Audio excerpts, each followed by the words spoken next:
America's the greatest country in the world. Thanks for being here on The First TV. Welcome to our special, The Fall of New York City. 9/11 was a literal fall of a part of New York City. But after that, the people rose up. But now, 24 years later, as buildings may be standing, are the people falling? Do you remember 9/11? It's 24 years ago. Just a little perspective on how much time that is. If you went back to 2001, it's funny, we just call it 9/11. We don't put the year in it, right? But if you go back to 2001, 24 years before that was what? What was 24 years between 2001? I think probably like 1992 or something. That's 1977. Are you with me? So think of the difference between 1977 and 2001. We're that same number of years after 2001. If you take all the Americans who are alive today, what percentage of them were not even alive on 9/11?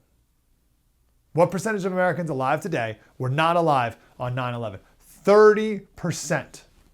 30% of Americans are born after 9/11. So if you add let's say 5-year-olds, if you were between 0 and 5 when 9/11 happened, you're getting pretty close to 50% of the population today has no memory of 9/11. Very soon 9/11, maybe already, 9/11 is just a paragraph or two in our history textbooks. There was a rallying cry after 9/11. Well, after a lot of big events, they have this rallying cry of remember, right? Remember the Alamo. Does anyone remember the Alamo? How many people remember the Alamo today? I know more people remember the Titans after all these years. It's my wife's favorite movie. But I don't know how many people remember. Some, listen, you're a history buff. You do, but you're in the 0.1%. We were also supposed to remember the Lusitania, but I don't know why. It's like a boat. That was 1915. That happened. It won't be long before people forget 9/11 ever happened, which is sad because the collective motto after 9/11 was, as you see there, never forget. But as I look back on that, no one ever said what exactly. Never forget what. So we, of course, were bound to forget. There was something special that happened to us on September 12th, 2001, though. So the question is that if that same attack happened today, would we unite the same way that we did on September 12th? It's a big question, hard to say. Probably not. Lots changed since then. 24 years is a long time. We're a totally different group of people than we were in 2001. Think about that. We're a totally different group of people. And a lot of those young people that I mentioned a minute ago, they've been raised to hate America. How many Americans would have cheered bin Laden if that happened today? Gosh, things have changed so much. I saw a meme the other day on Twitter, and it was making fun of Archie Manning's first football game, and he threw a lot of incomplete passes, and it was a video of an airplane missing the World Trade Center. It was like a cartoon video missing the World Trade Center. So people are joking about 9/11. You couldn't have done that even just a couple years ago. You want to know how far away we are from 9/11? Here's my example of how far away we are. I remember in 2010, so 9 years after 9/11, we still remembered at that point. But there was a group of Muslims who wanted to build a mosque in New York City, just a couple blocks away from the World Trade Center, like 1 or 2 blocks away. And people called it the Ground Zero Mosque. And people rightfully said, no way. It was a 13-story Islamic cultural center with a mosque in it. It was put there, it was planned by a group called the Cordona Initiative. And this is a group that's dedicated to building bridges between Islam and the West. And I get I don't want to build a bridge between Islam and the West. So no thanks. And you can spend some time looking into this group if you'd like, and you can decide the motives of this imam who led the effort on your own. But I'll just leave you with this one lasting note that the name of the group, the Cordoba Initiative, is now called the Cordoba House. Cordoba is a city in Spain. And this group chose that name because there was a time in Spain when they say it was when Muslims, Jews, and Christians lived in peace and harmony. So they want to go back to that point. But what they're referring to is this period of Muslim invasion, when the Muslims took over Christian Spain. They call it Al-Andalus, which means the land of the Vandals. That's what they called Spain at the time. It's when the Muslims invaded and took over Christian Spain in 711, and all the way, they held it all the way until 1492 at the Reconquista of their own land. So this imam named his group after that period of time when Muslims ruled the Christian nation of Spain. So no thanks, imam. But the reason I bring it up now is because in 2010, when this was first proposed, there was a proper outrage to it. Sarah Palin was the one leading the way. But here we are today, and New York City is on its way to electing a 33-year-old Ugandan, communist, Muslim as mayor. Zohran Mamdani is a communist from Uganda. His idea to get a lot of attention, or his idea that got a lot of attention, was the government-run grocery stores. That's the least of this guy's problems. That Muslim man right there may become the next mayor of New York City. Forget the Ground Zero mosque.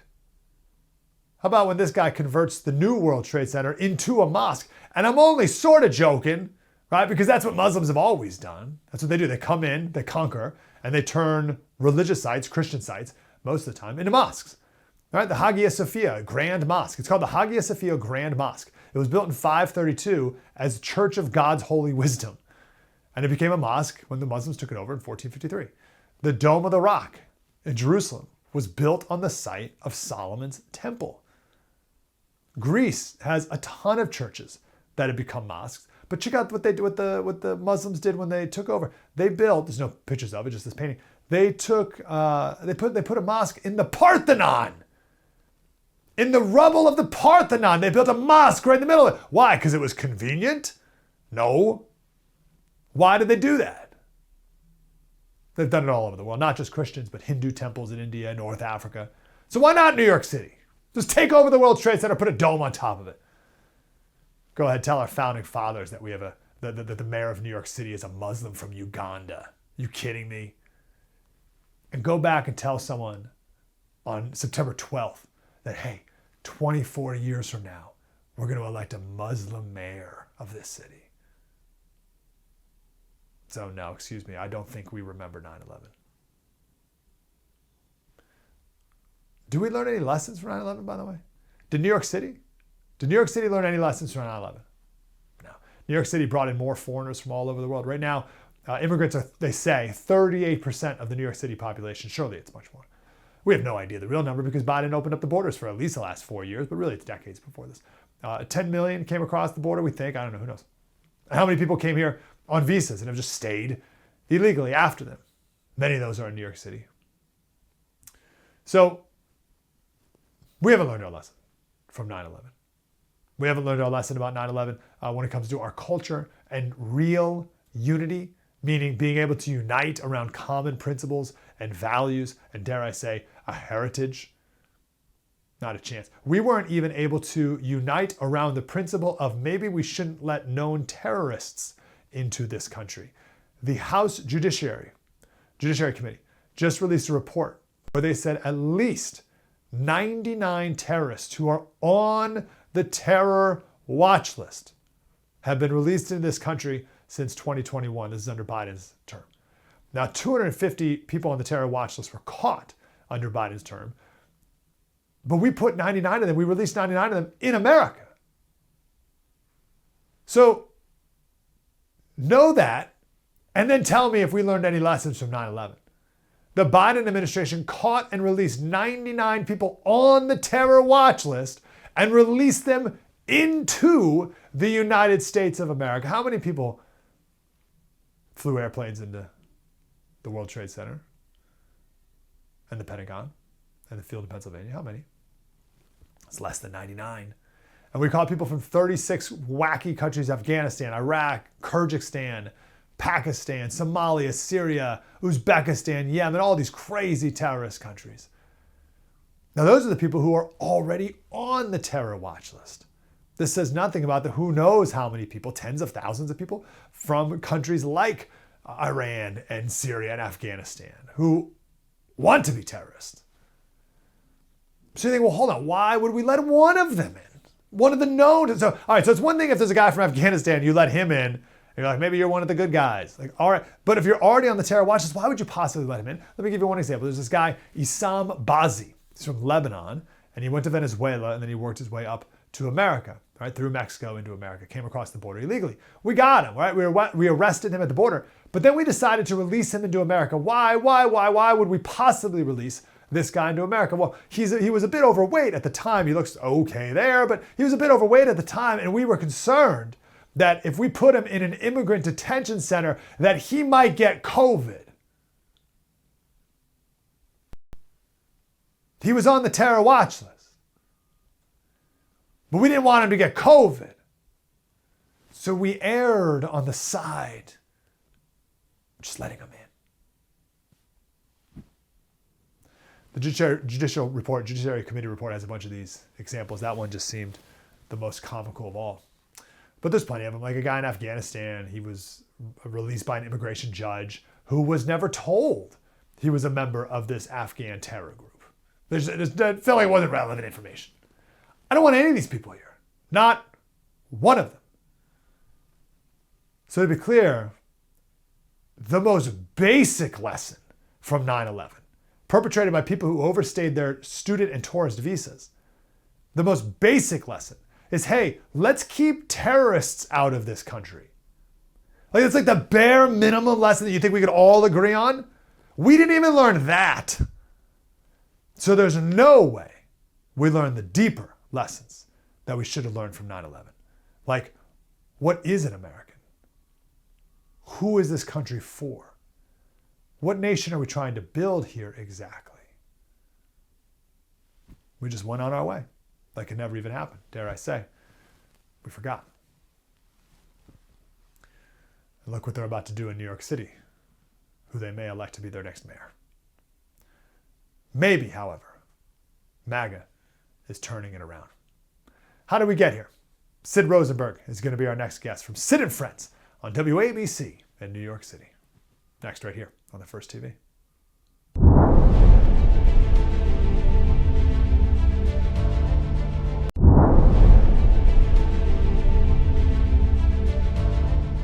Welcome back to our special, The Fall of New York. What an honor to talk to the great Sid Rosenberg, host of Sid and Friends on WABC, of course, in New York City. Sid, how you doing, brother?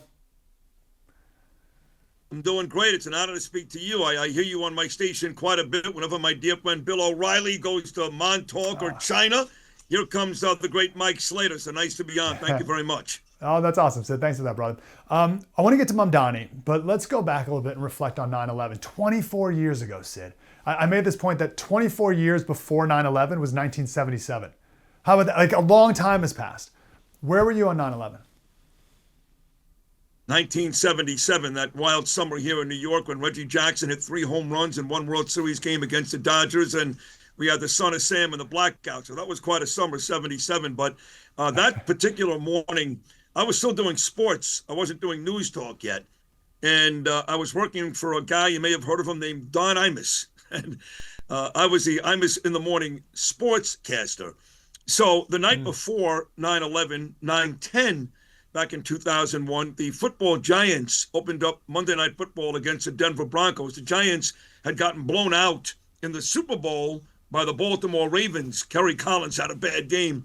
But the NFL still rewarded the Giants by putting up a Monday Night Football the next season. So the first Monday night game of the year, September 10th, 2001, was the Giants and the Broncos. And the Giants got blown out by Brian Griese in Denver.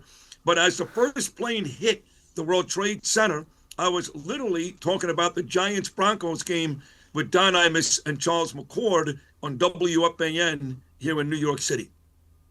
Gosh, I remember hearing some stories now that you say that of people who worked in the World Trade Center, like some cooks, guys at the top of the restaurant, who were late to work because they stayed up late watching the Monday Night Football game. So, yeah, You're that's exactly amazing. I right. forgot about that. That's right. A lot of people were late because of the Giant game. And look, I became very friendly, Mike, with the former Giant coach at the time. His name was Jim Bossel. He died 2 years ago. He was a terrific guy. And he said to me, Sid, he goes, we got back very early Tuesday morning from Colorado, and we were pulling up to the gate in Newark Airport. And as we were taxiing towards the gate, getting home early in the morning, United Flight 93 was actually pulling out. So the Giant plane pulled up right next to United Flight 93.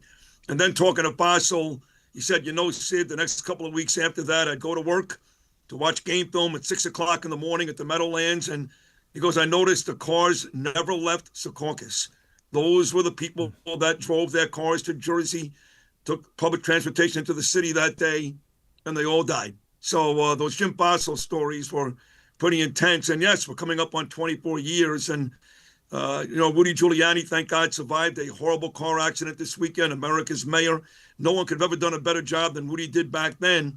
And to go from Rudy Giuliani on 9/11 to the possibility, if not probability, of Zohran Mamdani really tells you how far New York has fallen over the last decade or so. Man, what an unbelievable shame. And it didn't have to be this way. It's crazy. One more background point before we move forward is, when you look back, what do you remember about 9/12? Like what goodness, what glimmer of hope and goodness did we have on that day? Well, I think that was in my lifetime, and if God is good to me, Mike, I'll be 59 in April. That was the kumbaya moment for the country that I never saw before, and I haven't seen since. That was when everybody was American. Everybody was proud to be an American, even though we got hit. Everybody loved each other. People were grabbing each other in the streets, complete strangers, and shaking hands and crying. I could remember standing on the West Side Highway, Mike, the next morning as the police and fire trucks and first responders and all those folks were on the way to the World Trade Center. And we stood there, thousands of us, in the streets clapping. We were hoping they would come back with victims that were alive. And as we know, of course, that was not the case. But for weeks, maybe even a month or two in New York, all the hate, all the bias, all the anger was gone. And it was basically us against the world. And even George Bush, you can make a very good argument that that was a pretty rough presidency for 43, especially the second term. But you go back to him on that wreckage with that bullhorn, or you go back, President Trump is going to throw out the first pitch at the Yankee game, 9/11. You go back to President Bush doing that with the help of Derek Jeter against the Arizona Diamondbacks in the World Series. And that was about one of the greatest moments in New York and American history. We came together. We all loved each other. But unfortunately, Mike, like everything else, after a couple of weeks, it all went away. All that being said, now 24 years later, what are the defining characteristics you think of Zohran Mamdani? And how did he even get this close to being mayor? Well, it's a combination of things. First of all, it's 12 years of bad mayors here in New York. We had 8 years of Bill de Blasio. Many people, including me, Mike, and Bill O'Reilly, believe he's the worst, not just mayor, but the worst public official in the history of New York. And we've had some bad ones, right? Abe Beam and others. But when you go from 8 years of de Blasio to 4 years of Eric Adams, and look, Eric is not as bad as Bill de Blasio, but there was a tremendous amount of hope and expectations for Eric. He was a cop, he was a law and order guy, and he was going to bring New York back. And he's a nice guy. I like him personally, but he didn't do it. He didn't come close, not even close. So we've had 12 years of bad mayors, all Democrats, by the way, here in New York, as well as 12 years of bad governors, Cuomo, Hochul, all Democrats, by the way. You got to go back to Rudy Giuliani, Mike Bloomberg, and Governor Pataki when this city and state were run by Republicans and the city and state was run well. So 12 years of bad mayors. Then you combine the fact that this guy is, I hate to say it because I can't stand him, but he's kind of cute, like you, Mike. He's young and he's got charisma. and he's making all the promises you want to hear, right? If you're a 23-year-old girl and you're living in Williamsburg with two other girls and your parents are complaining about the rent and you owe $100,000 to USC, and this guy's going to come and make it all go away, you're going to love this guy. And then there's a third part of this, which for me is scary with the last name Rosenberg, and that is this guy doesn't like the Jews. He hates my people. And it has become incredibly chic, really chic in New York to hate the Jews. So bad leaders before, I'm young, I'm giving you everything for free, and I don't like the Jews. There's your winner. It's unbelievable. This is a bigger picture question too, but how did New York City go from, so my parents grew up in Long Island, and I grew up in Syracuse, New York, so I had enough New York connections growing up. And how did New York City go from you? Like when I think New York City, I think Sid Rosenberg, like forget about it. Like I brought my kids to New York City for the first time recently, and we got an authentic forget about it. We were at a pizza place, and I was just yucking it up with the guy behind the counter, and he gave a proper forget about it. Didn't even know he said it. And I was like, kids, did you hear that? Like, that's New York to me. How did it go from that to, oh, we got to shut down because of COVID, and now let's elect the guy from Uganda to be our president? Like, what is that New York City that we now have? Call Florida. If you want the guys like me with the gold chain, the chest wide open, I'll start a fight on a subway when I see a rabbi being, provoked by some Jew hater. I'll fight in the streets, and I've done that. But a lot of me went to Florida, because they got sick and tired of paying high taxes. They got sick and tired of the crime and the dirt and junkies shooting up in the streets and people masturbating on the subway. I hate to use that word on this classy podcast, but it's true. So, given the choice to go down to Florida, where I lived for 16 years, I lived in Boca Raton for 16 years. I loved it. But in this field, which we're both in, Mike, you get the opportunity to do TV or radio in New York. You come back to New York. So I came back. But don't kid yourself. No state taxes, great weather, clean, beautiful place for your kids to grow up. My daughter played tennis for 12 years outside. You really can't compare the experience. So who's left here? Let's face it. Money people left, business people left, real New Yorkers, they left. And what's left here now is this mess, and I know people love diversity. I don't care. I just want good people. I'm sorry. I want good people. I don't care what your color is. I don't care what your sexual preference is. I don't care what gender you are. I don't care who you pray to. I don't need to see more black people or Muslim people or Asian people to feel like I live in a great place. I just want good people. You can be any of those, but you got to be good people. And here in New York, I'm not sure we have so many quote unquote good people. Great. What is the worst policy of Zohran Mamdani that you're most concerned about? Well, I guess it's got to be, the rent freeze, which he can't do.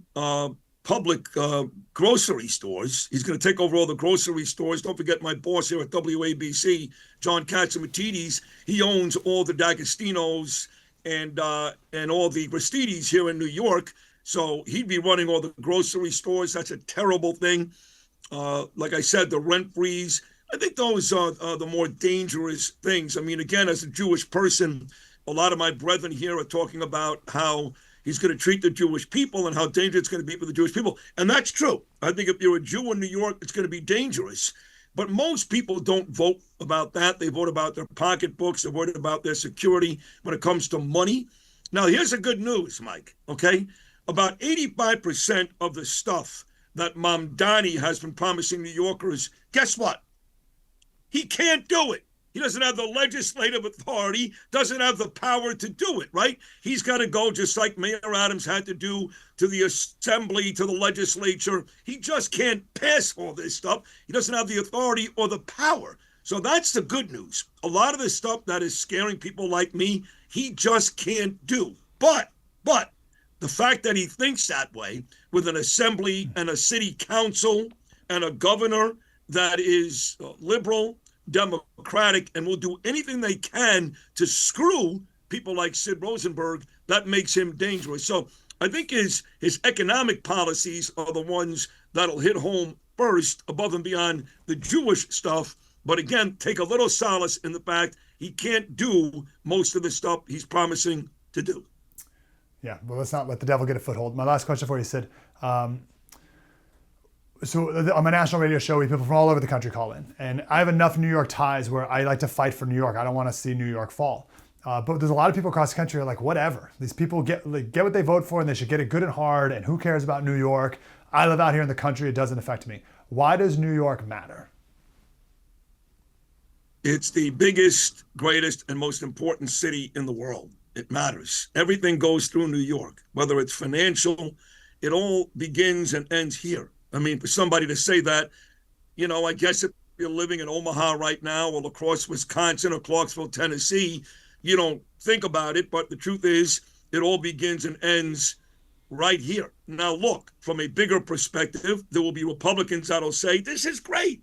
Because if Mamdani wins, and even Hakeem Jeffries admits this on the Democrat side and others, if he wins, you can basically kiss the midterms goodbye for the Democrats. That this will be great for the Republicans. And that's great.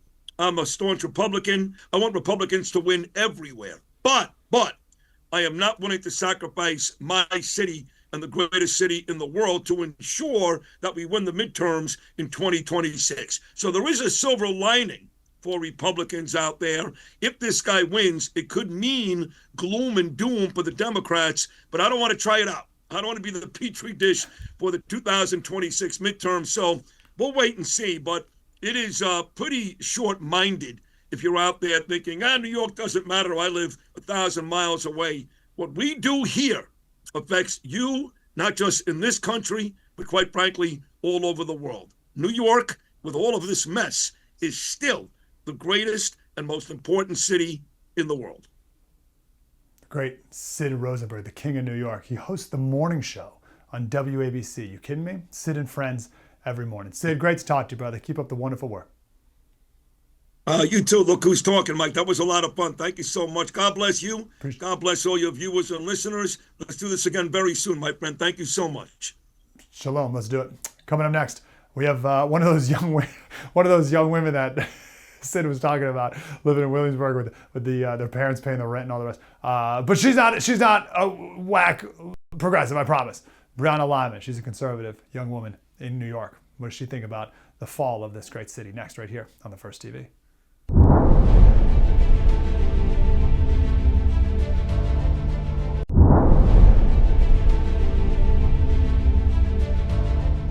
Welcome back. Politics by Faith, the fall of New York City. Go to another New York City resident, Brianna Lyman. She's a correspondent for the wonderful Federalist. Brianna, how are you? Thanks so much for having me. What is it like these days, living in the Big Apple, living in New York? I have to say it is a massive transition from pre-pandemic. My parents before, COVID hit, always were worried about me going into the city. They said, it's a horrible place. And then they realized that it's actually not what they grew up in the 80s. And pre-pandemic, Manhattan was actually not that bad of a place. I felt safe enough that I could walk around by myself. I could walk to and from work, no problems. Post-COVID, Manhattan has gone through a change in which most people do not feel safe on the streets, on the subways. And it's only being exacerbated by the migrant crisis we have and by the possibility of Zohran Mamdani getting elected. People are worried that if he gets elected, which he likely be, we're going to see less police on the streets than we already have now. Crazy. What is up with these videos? I've seen so many of them, and you think I would never see one of them, but we've seen some where young women like yourself walking down the street, they got punched in the face, and then they take out their phone and start recording and like crying into the phone, like, oh, I just got punched. And you're like, what? And they're like, what is this? How often does this happen? Yeah, I don't know the whole saga with trying to videotape themselves on that. I think that's partly they just want sympathy. But I do think there's a real threat to young women walking alone on the streets. And a lot of these young women in Manhattan are liberals, right? And yet they want nothing, no policies to protect themselves, whether it's supporting Second Amendment and concealed carry, which would help protect themselves, or whether it's supporting a candidate that wants to put more police on the street, wants to incarcerate individuals who are violent. A lot of these people who do these punchings and these attacks, not first-time punchers or attackers, right? These are repeat offenders who are consistently let back out on the streets. So for a lot of the young women being attacked, it's horrible. And I'd be curious to know whether or not they're supporting a Democrat or Republican in the upcoming mayoral race. Gosh, I would love to go back to people who have recorded those videos and ask them. I'd love to know what what will it take? Literally, if you're punched in the face walking down the street, will that cause you to change your vote for a law and order candidate? And if that doesn't, I don't know what else you could possibly do. So who is voting for this Mamdani guy? How can we possibly be in the scenario in New York City where, like, who's his demographic? What are we talking about? Yeah, well, first let's say who's not his demographic. We saw during the primary that Black and Hispanic voters that Mamdani for some reason keeps saying that he wants to help, they didn't overwhelmingly vote for Mamdani. They actually voted for, Governor Cuomo and Eric Adams. Mamdani turned out low propensity voters. There's a lot of first time voters because he's actually doing a really great job campaigning on the ground. I don't like him, but I've seen him out on the streets more than I've seen any of the other candidates out there. And he relates to younger people, one, because he is younger. That's obviously just an easier age gap to break through. But two, he's appealing to their emotions rather than their logic, right? All of his policies are emotion based. They're not driven by any kind of economic, possibilities. They're not driven by anything that successful. And younger people, I don't think they're fully developed in their frontal lobe yet. They hear free, free, free, and they think this is amazing. So that's really who's driving his coalition. And of course, a lot of college educated white folks who at the end of the day, unfortunately, they have a rich mommy and daddy. They can flee Manhattan when things get bad. But you know who can't flee? The Hispanic and Black voters that voted for a different candidate in the primary. Gosh, that's so interesting. I just want to ask you, go a little deeper in that, because that's so fascinating. Like, how bad, or what is bad in New York City where those emotional appeals even land? Like the free grocery store. Like, what are you talking about? And of course, on my radio show, we talked all about the Kansas City grocery store. That was a total failure, a government-run grocery store. And free buses. Like, what are you talking about? How can these things even have the soil to land on and make any sense at all? Yeah, well, obviously the key word there is free. And younger people, my generation in particular, we are struggling in this economy, particularly when you think of the housing market, right? My parents' generation, grandparents' generation, they could buy a house at my age. Right now, I'm not in a financial position to, and I make a good salary. I work extremely hard. I save well. It's just not enough. And I think a lot of younger people are very upset and they're frustrated with what they've seen and what they've experienced. And they think that the way out of this is getting free stuff from the government rather than saying, wait a minute, about deregulation. How can we grow the economy? How can we grow jobs? I think a really good example is Bill de Blasio just endorsed Mamdani, saying he's going to help, younger people and make everything prosperous again. When Bill de Blasio was in office, he ballooned the budget from 73 billion to like 103 billion. And the biggest factor of his the biggest metric I look at is despite Bill de Blasio giving out all of these free handouts and ballooning the budget and social expansion, unemployment in Manhattan was double the national average. He never really lowered it, right? The underpinnings of a successful economy never changed. Mamdani is going to have that same impact, if not worse. And so the things that make an economy successful for younger people to thrive in will not be changed by Mamdani. They'll only be worsened, and they don't see that. Are you able to explain how the ranked choice voting works and why Sliwa and Eric Adams and Cuomo aren't joining forces, or maybe people dropping out and getting behind just one of the candidates to make sure he doesn't win? Yeah, ranked choice voting, people quite literally rank their choices in order, and it the voting process continues until you're left with one candidate. That's a horrible system. We've seen other states reject it. As for the other candidates, look, Sliwa, he needs to drop out. I respect his ambition, but he has no political instinct to realize he will never win that race. And it's not because he's not a good candidate. I think he has great policies. I agree with him. He does not have the voter base in Manhattan. It is literally an impossible race for him to win. Eric Adams, I prefer over Cuomo, but Eric Adams trails behind Cuomo. And I think at the end of the day, if these men want to differentiate themselves between a politician and a possible statesman, they would drop out of the race and coalesce around Cuomo because he is the best fighting chance that Democrats have. And I think Eric Adams would do himself good. Look, regardless, Eric Adams is not going to be in office. He's not going to win the race. You might as well coalesce around Cuomo, say you're saving the city rather than saving your political career. And that's going to put him much further in history's view of what happened in New York City than staying in the race will. Yeah, that's so wild. That's a Cuomo. I can't believe we were talking about Cuomo stuff. But if it's ranked choice, why does it matter if someone drops out now or not? Because wouldn't they just be kicked out after the first round of voting? How does it split the vote if they're kicked out after one of the rounds of voting? Does my ignorance make sense? My question? No, I think I understand what you're saying. I guess, well, like Sliwa, for example, because he's a Republican, I don't think that necessarily factors into the Democrats, but you would have more people willing to rank Cuomo and Adams. Like it's all about ranking. You know, some people may put Adams above Cuomo instead of Cuomo above Adams. Like that's how it's kind of working. So if Okay. you have all the candidates drop out, they're not choosing between Adams and Cuomo. And that'll actually help Cuomo if he remains the sole candidate. Yes. Yeah, what a shame. I wish we had some real, like, anything that made sense. Even with Cuomo, at the end of the day, we're like, what are we talking about? My last question for you, Brianna. Why does New York matter? I had the same question I asked Sid. On my national show, we get people from all over the country. Like, why? Who cares? Like, let New York City have what they voted for, good and hard. They want this. They want the Muslim from Uganda. Like, let them have it. Let the whole thing fail. Let them have grocery stores and everyone starve. And who cares? It doesn't affect me in Nebraska. Why does New York City matter to you? Yeah, well, personally, obviously, it's because I live here. But I think there's a few reasons. One, we are the financial capital of the world. And if big corporations and billionaires feel like they do not have a place in New York City because they're being overly taxed or they're being ridiculed, money is movable. They're going to move it to maybe they'll move it to a different state. That'd be great. But maybe they move it to London. Maybe they move it to another country, right? And we lose.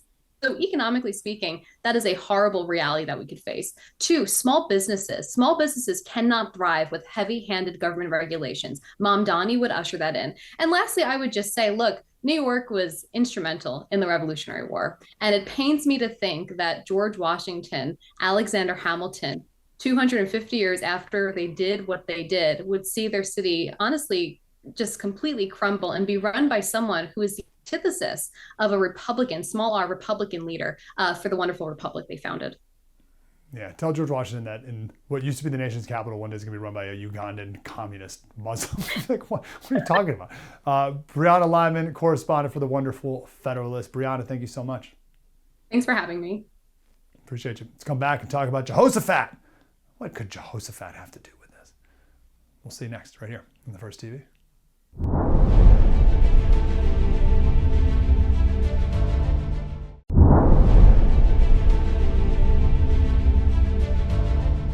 Welcome to our special, The Fall of New York City.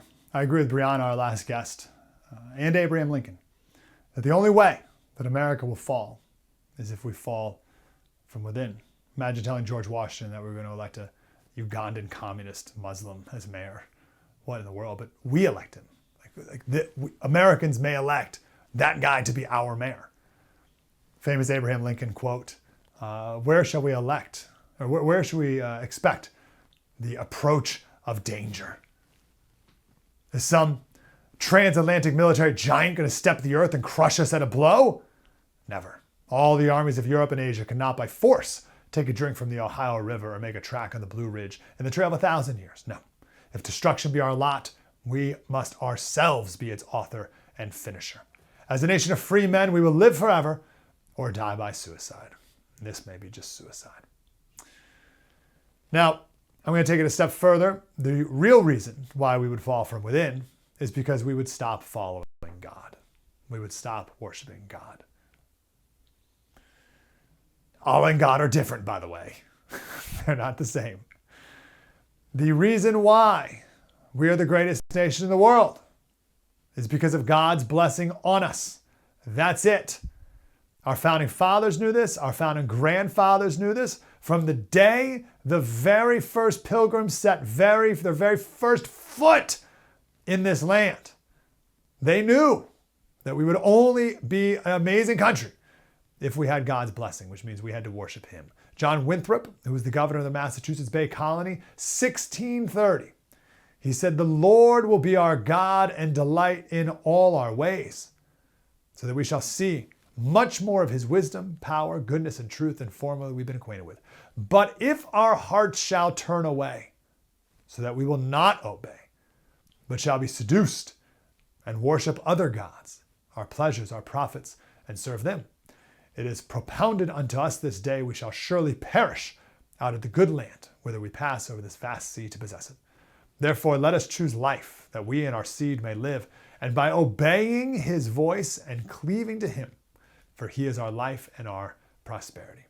You cannot deny, it is impossible to deny, that is what our pilgrims believed America was. I just read it from their leader.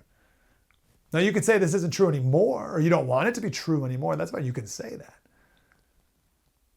But that's also what the Israelites said thousands of years ago too, right? Every time they did what was right in the sight of the Lord, God blessed them. And they'd be like, well, no, we don't need to anymore. And then they would turn away and God would crush them. You got to read through 1st and 2nd Kings. It's crazy. I'm just going to pick one guy, Jehoshaphat, because he has a name that's funny. Jehoshaphat. We'll go to 2 Chronicles 17:3. They also speak of Jehoshaphat. The Lord was with Jehoshaphat because he followed the ways of his father David before him. Okay? Follows God, good things happen. So I tell my kids all the time. It's very simple. Obey God, good things happen. Don't obey God, bad things happen. That's the story of the Old Testament. Jehoshaphat did not consult the Baals, Satan, but sought the God of his father and followed his commands rather than the practices of Israel. Israel at the time was run by Ahab. Jehoshaphat was the king of Judah at the time, split kingdoms. There was such prosperity in Judah, where Jehoshaphat was the king, that nations would bring tributes to him. They feared him so much, they respected him so much. God brought great prosperity to Jehoshaphat and his people. But the wicked king Ahab in Israel, at the very short of the story, Ahab says, hey, Jehoshaphat, you and me should attack Syria. And Jehoshaphat said, all right, well, let's get the prophets together and see what they think. So 400 false prophets got together. And they said, go ahead and attack. You'll win. It'll be great. And Jehoshaphat said, I don't trust these prophets. Do you have is there a single guy who's a prophet of the Lord? And Ahab said, yeah, there's one, but he always says things I don't like. Micaiah was his name. So Micaiah comes and says, don't do it. Don't attack. And Ahab's like, see, I told you, he always says evil things. So they threw him in prison. They threw the prophet of the Lord in prison. And Ahab and Jehoshaphat, they went to war anyway. Now Ahab was trying to outsmart this prophet, trying to outsmart God, and he decided to dress up as a common soldier, thinking that the Syrians would target him if he was in his royal attire. So instead, I'm going to disguise myself, and they're not going to know who I am amongst all the other soldiers.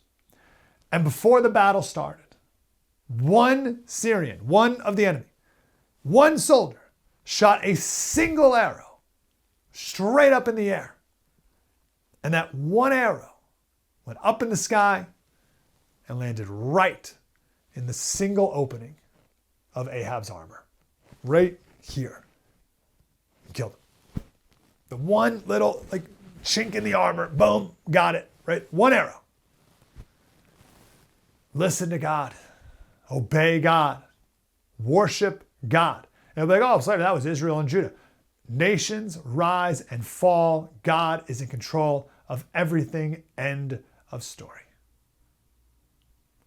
I'll end with this prayer from Jehoshaphat. This is in 2 Chronicles 20, starting at verse 5. This is how we should be behaving in our country. And by the way, this is how we always did in our country. Going back to John Winthrop, all the way to the Great Awakening in the early 1700s, 1730, led by Jonathan Edwards, which laid the groundwork for our founding fathers, all the way through the 1800s, and really until about 50 years ago. This is how we did it in America. This was the model. This prayer from Jehoshaphat. So here's how it goes, 2 Chronicles 20. I know it's long, but let's do it. Then Jehoshaphat stood in the assembly of Judah and Jerusalem in the house of the Lord before the new court, and he said, O Lord God of our fathers, are you not in heaven? And do you not rule over the kingdoms of the nations? And in your hand is there not power and might, so that no one is able to withstand you? The answer is yes, all those things are true. Are you not our God, who drove out the inhabitants of this land before your people Israel, and gave it to the descendants of Abraham, your friend forever? And they dwell in it, and have built you a sanctuary in it for your name, saying, if disaster comes upon us, sword, judgment, pestilence, or famine, we will stand before this temple and in your presence, for your name is in this temple, and cry out to you in our affliction, and you will hear and save. And now here are the people of Ammon, Moab, Mount Seir, whom you would not let Israel invade when they came out of the land of Egypt. God told them not to kill these people. And they turned from them and did not destroy them. So we obeyed you, God. Here they are, rewarding us by coming to throw us out of your possession, which you've given to us to inherit. O our God, you will not judge them. Will you not judge them? For we have no power against it. Here it is. For we have no power against this great multitude that is coming against us. Nor do we know what to do. but our eyes are upon you. We trust in you, God. We can't do this on our own. Our founding fathers knew that we can't do anything on our own. We trust upon you. John Trapp, he wrote Bible commentaries in the mid-1600s. He had a great line about this. He said, the late renowned Gustavus, King of Sweden, would pray a shipboard ashore in the field. So he would pray a shipboard, so on the ship, he would pray ashore, he'd pray in the field, in the midst of the battle, as if prayer alone were the surest piece of his whole armor. Prayer alone is. Ahab went into battle with the Syrians with armor. He had the whole armor except for this one little part right here, and that's where the arrow went. Because all that matters is prayer. Prayer alone is the surest piece of our armor. If only we still believe that to be true for America today. We still can. I have a podcast called Politics by Faith. We take the news of the day, like electing Zohran Mamdani to be mayor of New York City, and we tie it into the Bible. Just saw a good example of that right there. That's what we do. Join my podcast. We do it pretty much every day. Politics by Faith, wherever you listen to podcasts. Mike Slater, First TV. Spread the word.